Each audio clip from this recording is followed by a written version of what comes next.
I'm the director of the Princeton Learning Project, which is the organization sponsoring the talk tonight. Thank you. This is a great crowd. Lovely. And I think we're all in for a treat tonight. I don't know if we met, but I heard of BlakeBoles 7 years ago, maybe when the first book came out. And I remember really being impressed by that. And just sort of following what he's been doing over the years. And then when I saw an email came through that he was making an East Coast swing. He mostly hangs out on the West Coast. But he was making a swing through the East Coast. I was like, any chance you're coming through the Princeton area? Happened to be tonight. And so we're like, all right, well, we got to do something. So we were lucky enough to snag him for the evening. So Blake is the founder and director of Unschool Adventures. I'll let him explain more about what that is, just doing really cool things with young people. And is also the author of a number of books, which are for sale back there, by the way, if you haven't gotten a copy yet. College Without High School, Better Than College, and the most recent one, The Art of Self-Directed Learning, which I have bought and gifted to a number of people. Taught a short course, 6-week course on the Art of Self-Directed Learning last year at PLC, which was just a great experience. So I will stop talking now. Bring you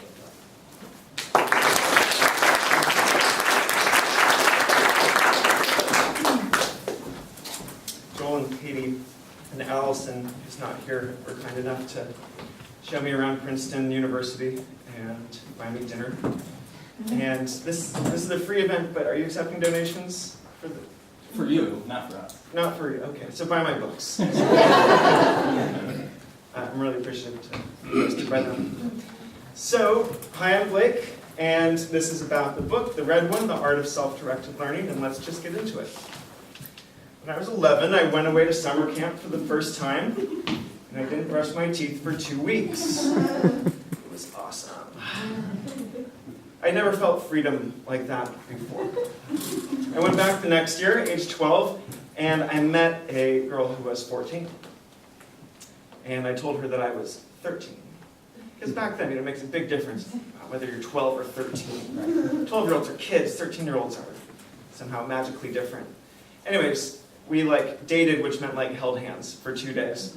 And then she found out that I was actually 12, and she broke up with me. And I learned that lying to make people like you doesn't work very well.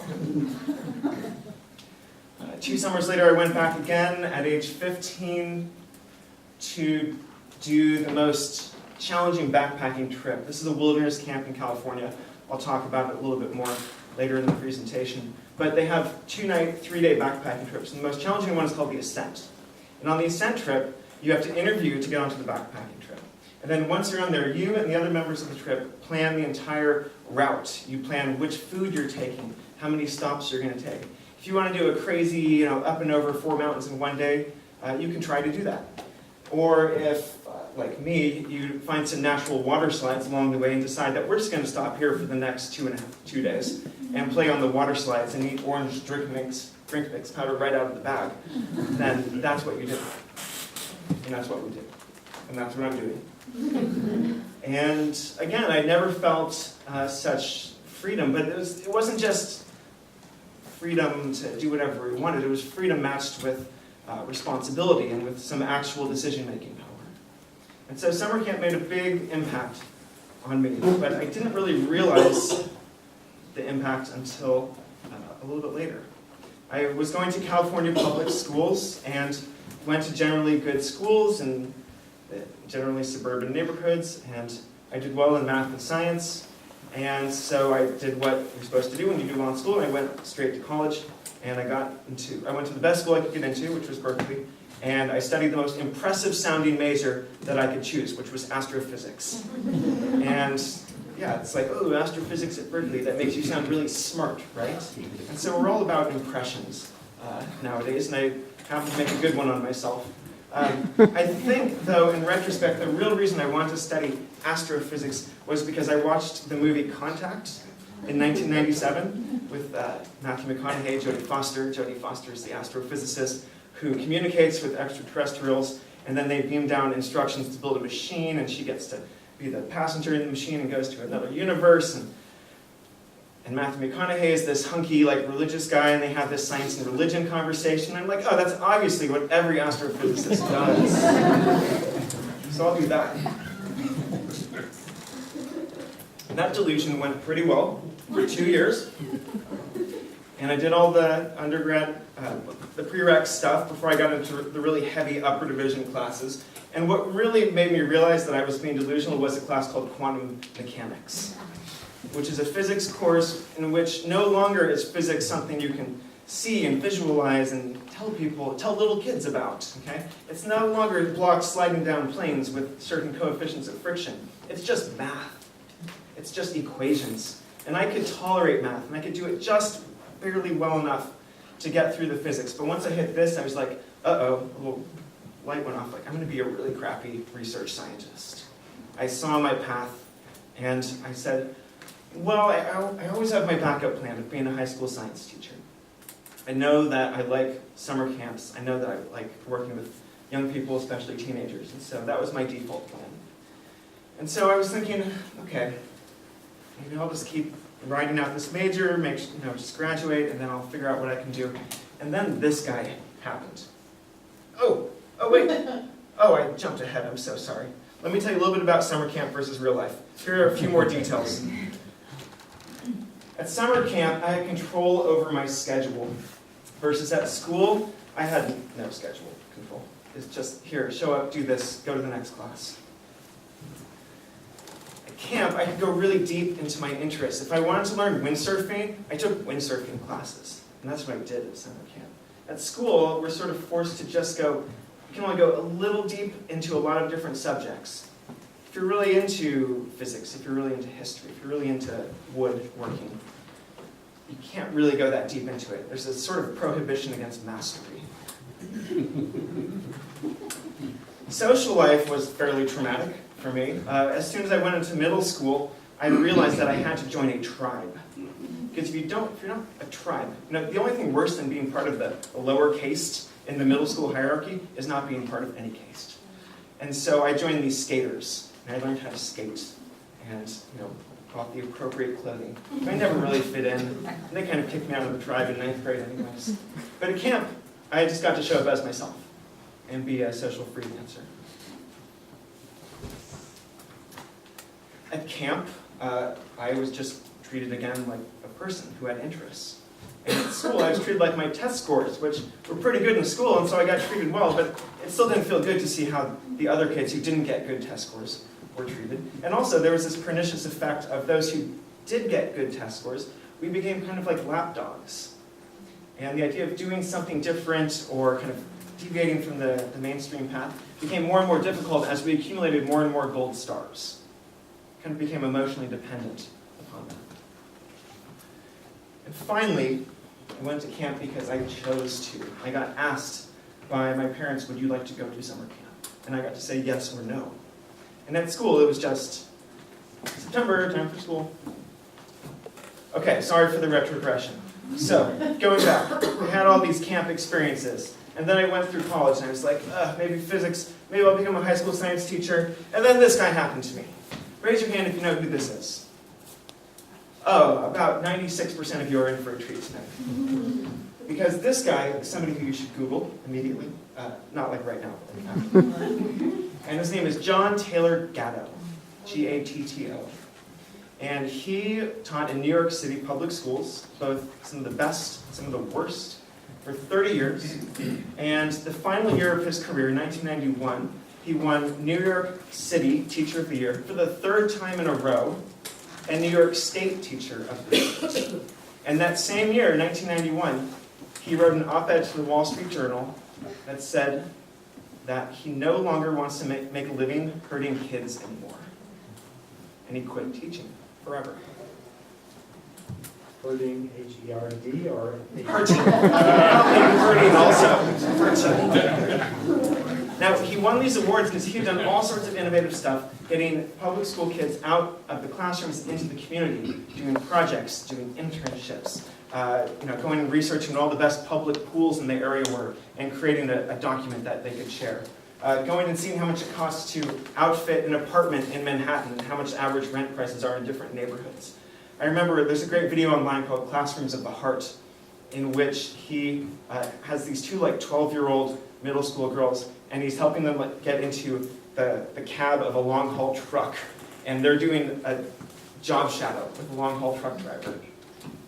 So he did all this cool stuff. He was an English teacher, and while still managing the responsibilities of the classroom. But after 30 years, and after winning all these awards, he said, it's too much, it doesn't work, the system is broken, and he started writing and lecturing widely on what he sees as the problems and the solutions.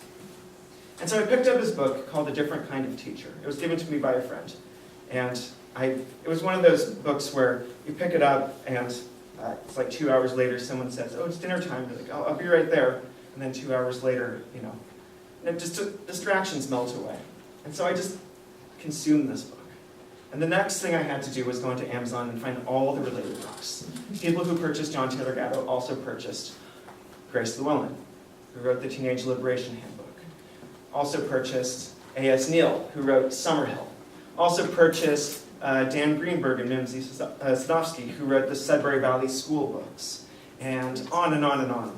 And I essentially consumed all these books about alternative schools, about critical theory and education. And within a matter of weeks, I said, that's it, sign me up.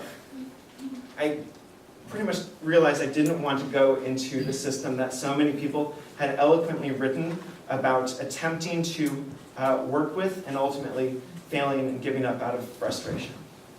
And so that's when I gave up on my backup dream of becoming a high school science teacher and decided to get into the world of alternative education. Berkeley did not have a major called hippie schooling, and so I had to create my major, which turned out to be a blessing in disguise. I created a major which, if you want to know, the official lowest value college major to graduate with today, and I humbly submit mine, which was called Alternative Schooling and Science Education. That's it. That's what I called my major. It just gave me an excuse for the last 2 years of college to choose every single class that I wanted to choose, to do independent study, to do internships. Essentially a self-designed, self-directed college major. I do thank Berkeley for having its hippie legacy, because they had something called the individual major, where you just get to choose all your classes and you get 2 professors to sign off on it and say you're not crazy. And then you do whatever you want. And I wrote a really bad senior thesis paper also. And so that was it. That was the beginning of the end. After graduating, I worked in outdoor education for a few years. It's a really big thing in California. It's a slightly smaller thing on the East Coast. Essentially taking groups of 5th graders hiking in the woods and being like, there's a salamander, and they all scream, and then I try to impart some brief science lesson, and they're really ignoring me because they're more interested in the salamander. That was fun, but it was too short. I had kids for 3 days or 5 days, and just as soon as you get to know their names and build up some rapport with them, they're gone. The next group comes in. It's very in and out. So I was wondering about what to do next, and I managed to get myself hired at this place, which eventually became equally as important as whatever Gatto said to me. This is not back to school camp. I'm actually wearing some of their propaganda right now. It is the preeminent summer camp for teenagers who don't go to school. And it happens every year in August and September during the back to school time period in Oregon and Vermont. And so I got to meet for the first time a group of roughly 100 teenagers from all across North America and Canada who had opted out of the school system. And this was important because I'd come at alternative education from a very academic perspective, like reading books about theory and about how kids do in alternative schooling. And then, like face to face with all of them. And I have 10 of them, and I have an advisee group every day. And we're talking, and I'm like, oh, am I going to have to talk about education stuff with them? No, they just turned out to be like some of the coolest, most respectful, sharp, empathetic, just like nice kids I've ever worked with. They're the type of teenagers who, unlike in a regular high school, if I go up and talk to, I haven't been back to many regular high schools, but if I go up and talk to a typical teenager, there's a good chance that that kid won't make eye contact with me. Or if they talk to me, they'll kind of immediately box me into this, like, you are the enemy, you are the authority figure, you are different from me, type of attitude. And these kids would go up and they would talk to me as if I was an individual. as if we were peers. We weren't quite peers because I was in a position of authority. But just being able to talk to an adult and have a real adult conversation, that was a powerful thing. And so I said, okay, I don't really like working in outdoor education. It's too high turnover. I'd recently had a quarter-life crisis after deciding I didn't want to be in outdoor education anymore. Ran away to South America for 3 months and discovered Argentina, which is awesome. And I said, man, I really love traveling. I'd love to go back to South America. And then I met all these kids. And I said, wait a second. I've run summer camps before. I've led trips before. How about I try to lead trips for teenagers who don't go to school to foreign countries for long periods of time? Kill like 8 birds with 1 stone. And lo and behold, I offered a trip to the Not Back to School community to Argentina for 6 weeks back in 2008, and they actually signed up, and they gave me money. And all of a sudden, I had this very small, minorly profitable business that let me be self-employed. That was one other bird that I killed. I no longer really wanted to work for anyone else. I think it's kind of something that comes with the unschooling lifestyle. You kind of get a lot of entrepreneurs represented in this world. And so this has been my life for the past 8 years, from a trip in New Zealand in 2013. I get to take teenagers who don't go to school on trips to other countries or on programs here in the US. And so this was a 6-week New Zealand trip that we did. We were overlooking Queenstown on the South Island. And it's like cultural immersion, plus some language practice, plus a lot of independent experiences. And so it's been a really cool ride so far. And what's nice about it is that I've gotten the chance to talk and get to know, talk with and get to know teenagers who haven't been to school either for a long period of time or as dropouts really well. Because I get to travel with a group of like 10 of them for 6 weeks. Like that's the total antithesis of the outdoor education churning out lifestyle. And I realized later from talking to friends who were teachers that even teachers who get to work with a group of kids for 9 months out of the year or maybe years on end don't necessarily get that chance to build up a deep sense of rapport or friendship or understanding because you have 30 of them and a bunch of other responsibilities. So anyways, this is my life. Other stuff that I've done along the way is think about some of the problems that exist in the world of education and try to put some thoughts together. And so the first one, I noticed in the homeschooling world, a lot of people would say homeschooling is cool for ages 0 through 12, or 0 through 14. But after that, let's get serious, okay? If you want to get into a decent college, you have to go to high school. And have a good GPA, a good transcript, and of course, a high school diploma. Because we all know how often we talk about our high school diplomas. And I was meeting all these kids in Not Back to School camp who'd never went to high school and were getting into really good colleges, including some top colleges. And I just interviewed them. I said, what do you do? And they said, oh, well, take some community college classes. And, I study for the SAT. And my mom helps me make a transcript of all the cool, weird stuff that I've done. And yeah, I pretty much got into every college that I applied to. This needs to be known. So that was the impetus for the first book, College Without High School. And then, if you remember back in 2011, a few years after the recession had kind of kicked everyone's butts, there was this growing awareness of the increasing cost of college tuition, largely private school tuition, but public also. And you might have seen this great graph of, over the past 30 years, the consumer price index, so bread, milk, that kind of stuff, was slowly creeping up like this, just general inflation. And then after that, there was the price of healthcare. Going, whoa, my gosh, an appalling increase in the cost of healthcare. And the only thing getting more expensive than healthcare by a long shot was college tuition rates going up like this. And a number of the Not Back to School campers who I worked with went to college, and a number opted out because they saw this logic of like, well, if I can do pretty well without secondary education, is it possible that I can continue doing well without higher education? And so I followed them, and I tracked them, and I talked to other people who had opted out of college or started going and then dropped out of college. And that was the impetus for the second book, How You Can Build a Successful Life Without a 4-Year Degree. And it was especially written for those who are going to go into deep amounts of debt for an education of questionable personal value or utility to them. And so, again, this is my life. I get to think about cool problems and take kids on trips around the world. It's great. Oh, geez. So, something that I picked up along the way also was a little bit of hostility, personal hostility, I speak only for myself, to the word unschooling. Unschooling is, does anyone know who coined the word unschooling? Shout it out if you know it. John Holt? Who? Holt. Holt, yes, John Holt, the educator who was really active in the 60s and 70s. And he wanted to help people who were homeschooling, but not doing it in the very stereotyped, like highly sheltered religious family type of homeschooling. He wanted to help them differentiate themselves and be more about self-directed learning. And so he used the word unschooling. And almost as soon as he coined the word unschooling, he regretted it because it's not a good word. It just means not schooling. And what does that mean? Nothing. You can't define something by its negative.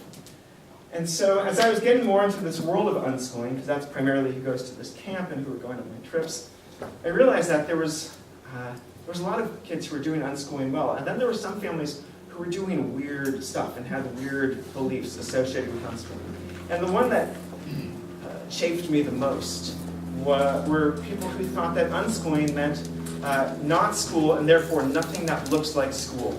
Nothing that is structured, no teachers, no classes, none of that. And to me, that felt like throwing the baby out with the bathwater. If you're an unschooler and you decide I'm interested in biology, and there's a homeschooling co-op, and there's a biology teacher teaching a class, and if your family philosophy is structure is bad, you must do everything on your own, like reinvent the wheel over and over again, I don't think that's a good philosophy. And unschooling, the word, is part of the problem. And so that's when I started gravitating towards a better term, and one that PLC uses, and PLC is based off of the North Star model up in Massachusetts, a term that they use. It's self-directed learning, and it's a positive vision that includes lots of different